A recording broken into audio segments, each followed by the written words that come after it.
Online class में आप लोगों का स्वागत है। आज कक्षा 10 गणित के तीसरे अध्याय से ही फिर पढ़ा रहा हूँ। इसके पहले आप लोगों ने दो चर वाले रैखिक समीकरण युग में विभिन्न से विधियों द्वारा समीकरणों को हल करने की विधि पढ़ा। ग्राफी विधि, विलोपन विधि, प्रतिस्थापन विधि, इस तरह विभिन्न विधियों से आपने समीकरण को किस किस तरीके से हल करना है उसका काम किया। लेकिन अब उसी समीकरण को हल करने के लिए हम इस विधि का बीजगणितीय विधि की तीसरी विधि का प्रयोग करने चल रहे हैं, वज्र गुणनखंड विधि।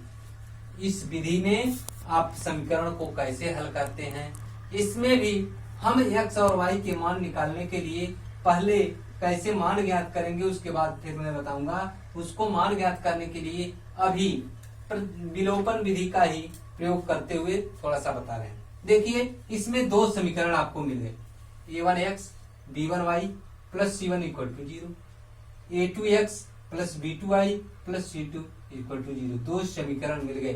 दो समीकरण में आप किसी एक का विलोप करके दूसरे का मान ज्ञात कर सकते हैं। इसके लिए हम क्या करें कि किसी एक का मान समाप्त हो जाए। y को समाप्त करने के लिए हम देख रहे हैं समीकरण 1 में b2 से और समीकरण 2 में b1 से गुणा कर दें तो हमें दो समीकरण अन्य मिलेंगे। लिख लें, समीकरण 1 में b2 से तथा समीकरण 2 में b1 से गुणा करके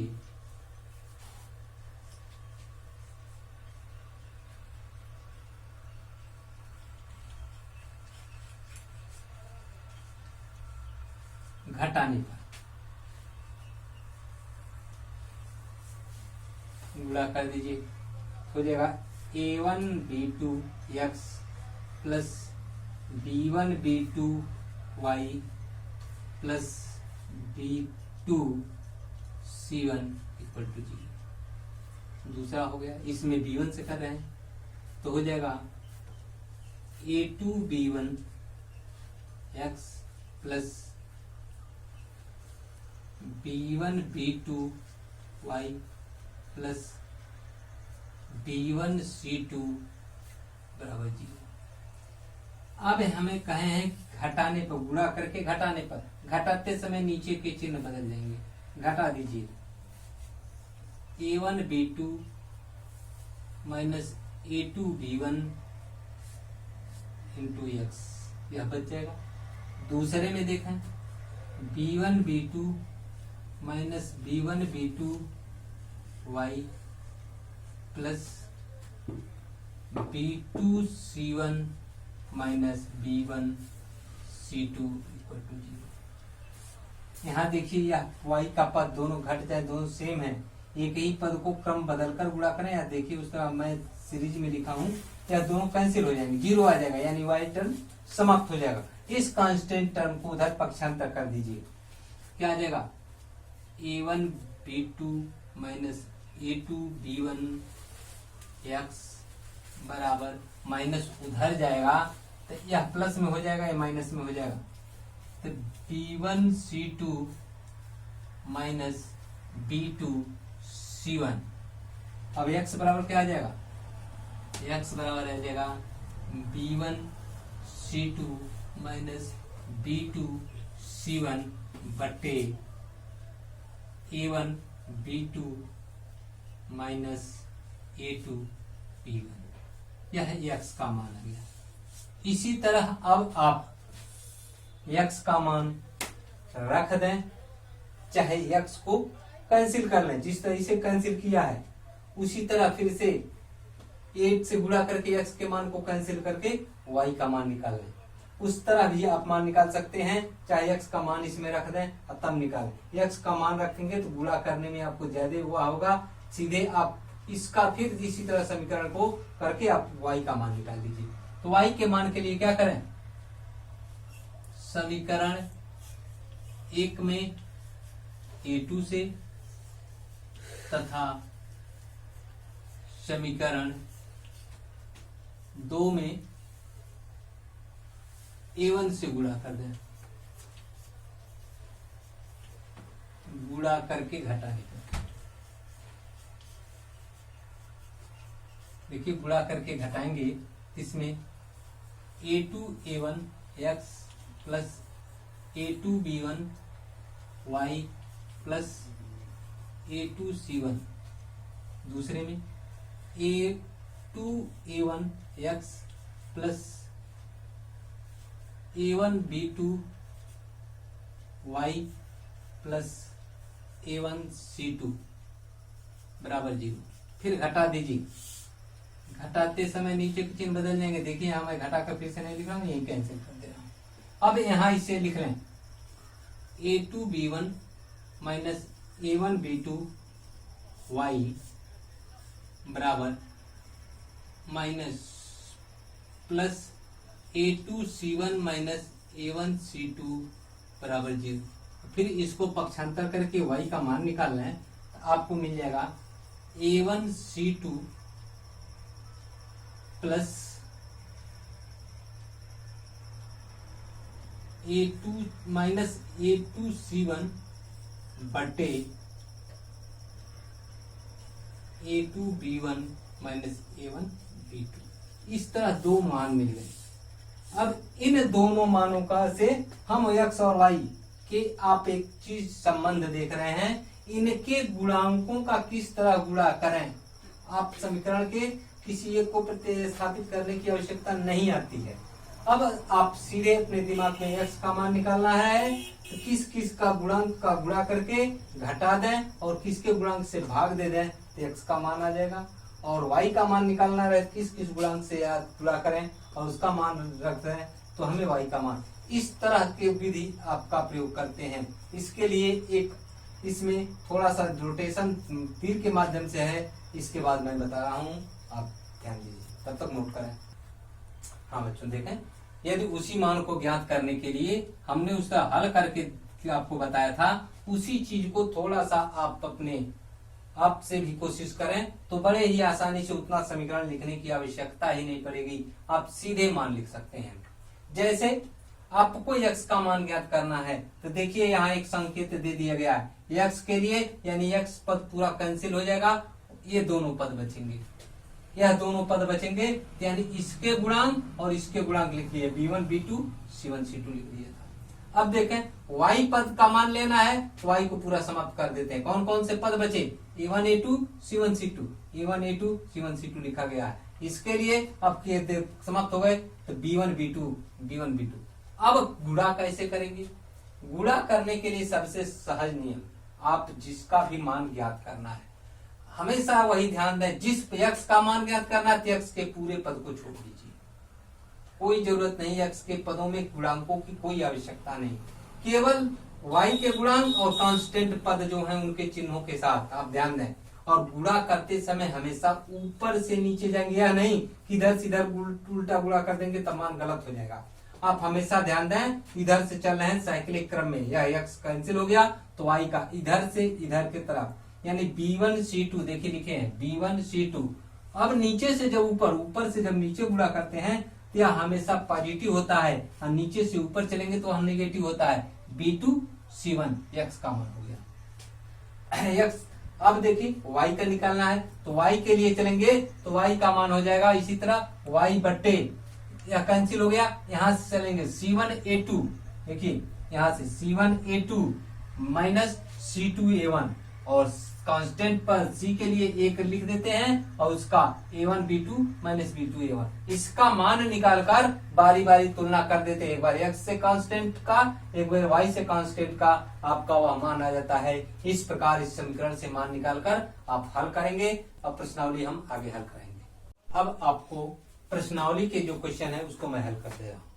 प्रश्नावली के क्वेश्चन को हल करने के पहले, इसके पहले वाले चैप्टर में भी हम बताए थे, समीकरण को हल करने के लिए 3 शर्तें आपको मिलती हैं उनके गुणांकों के आधार पे, और उन शर्तों पे हम समीकरण को कह सकते हैं कौन समीकरण के एक हल होंगे, कौन समीकरण के अनेक हल होंगे, और कौन से समीकरण के कोई हल नहीं होंगे। तो इसके लिए आप इन तीनों बातों को पहले भी बताया गया था, आज भी फिर से बता दे रहा हूं, इसको जरूर याद रखेंगे। इन गुणांकों की तुलना करेंगे। a1/a2 is not equal to b1/b2, इसके अद्वितीय हल या केवल एक हल होगा। दूसरी शर्त a1/a2 b1/b2 c1/c2 इस समीकरण के अनेक हल होंगे, जिसमें a1/a2 और b1/b2 बराबर है लेकिन c1/c2 बराबर नहीं है। इस समीकरण के कोई हल नहीं होते। इन तीनों चीजों को याद रखेंगे और इसी पर आधारित पहला क्वेश्चन आपसे पूछा गया है।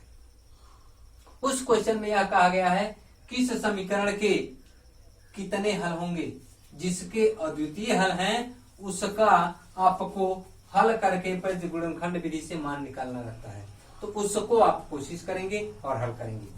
इसमें अब दूसरे क्वेश्चन को मैं थोड़ा सा अलग करके दिया है, उसको इसी आधार पे बताना है, इसलिए मैं इसको हल कर दे रहा हूं। अब देखें दूसरा क्वेश्चन यह दिया है 2x + 3y = 7, a - bx + a + by = 3a + b - 2। यह दो समीकरण दिए गए हैं। यह समीकरण 1 हो गया और यह समीकरण 2 हो गया। इसमें a और b के किस मान के लिए आपको एक शर्त दिया है, a और b के किस मान के लिए इस समीकरण के अनेक हल होंगे। इस बात के लिए अनेक हल वाली शर्त पे आप चलेंगे। सबसे पहले अब अनेक हल होने की बात कहा है, हम इनके गुणांकों की तुलना कर लें और अनेक हल के मानों को ज्ञात करें।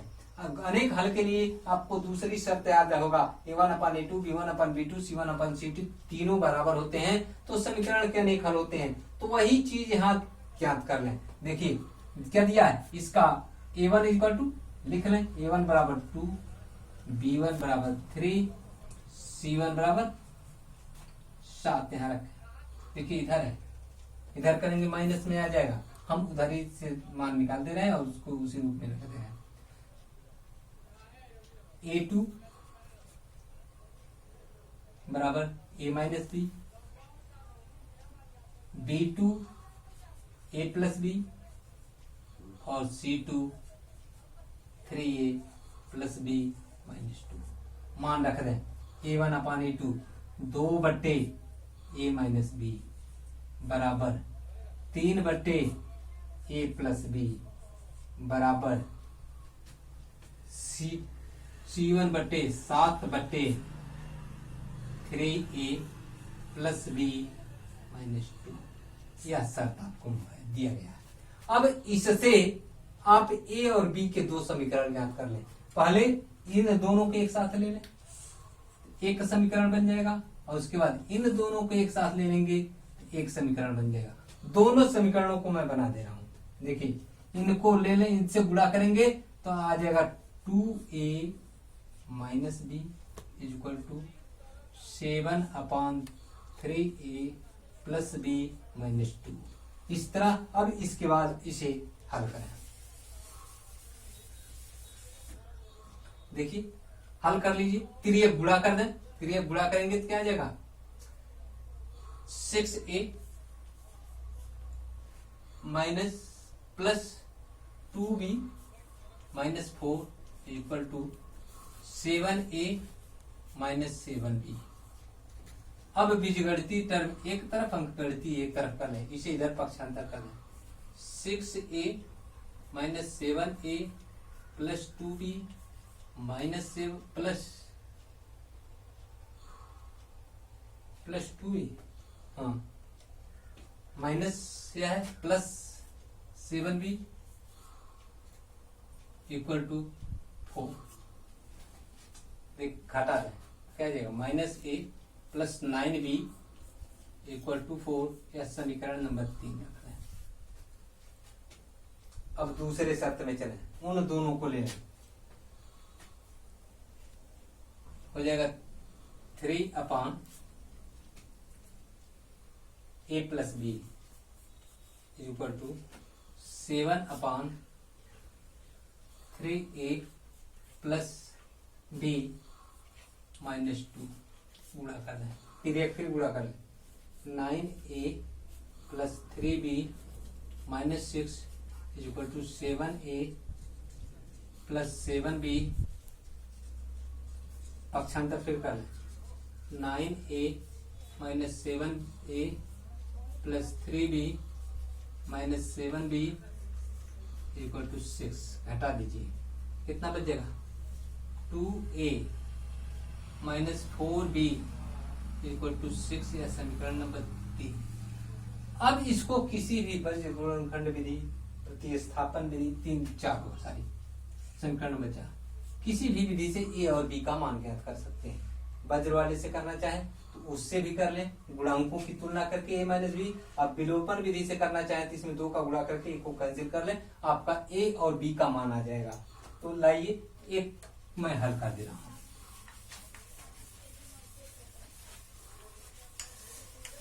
इसमें आपका मान क्या होगा, a का पहले यानी x के जगह पे a है, a बट्टे क्या होता है, पहले पद को कैंसिल कर ले, लाइए समीकरण लिख लें पहले, सहज होगा।